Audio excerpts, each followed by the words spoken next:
το λόγο στην κυρία Σχάκε για 2 λεπτά παρακαλώ. Thank you, President.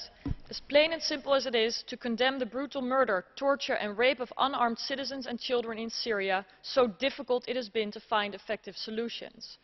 The EU needs a strategy. And while no one suggests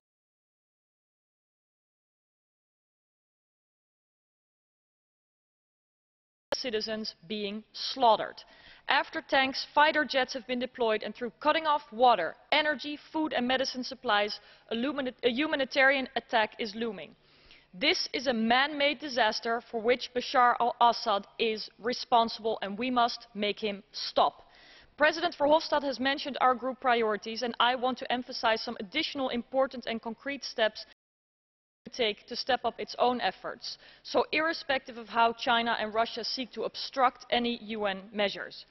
Let it not be EU member states who fail to enforce the arms embargo and sanctions. How did a ship with Russian arms leave Cypriot waters to reach Syria?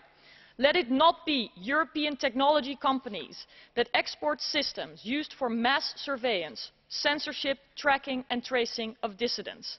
Let it not be the same oil that fuels our cars to drive to the grocery store and also fuels the tanks roaming the streets of the Council and Commission guarantee that EU sanctions and embargoes are enforced. Besides a government-led war on Syrian citizens, an information war is raging.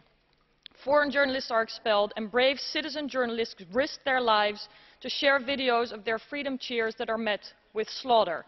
Ladies and gentlemen, we don't have a way of establishing the precise scope of the man-made disaster in Syria, but figures of over 7,000 deaths and tens of thousands detained under inhumane circumstances, accounts of rape and hunger tell us enough. These are people like you and I. In an increasingly globalized and connected world with half of the citizens in the Middle East under 26, we must be very conscious of who the future generation will remember as the ones defending their freedoms and rights as though they were our own. Σας ευχαριστώ πολύ. Η κυρία Μπεναράμπ Ατού παρακαλώ για 1 λεπτό. Merci Madame la Présidente. La situation dramatique que subit le peuple syrien face au régime sanguinaire de Bachar al-Assad ne peut nous laisser indifférents ni silencieux. N'abandonnons pas le peuple syrien.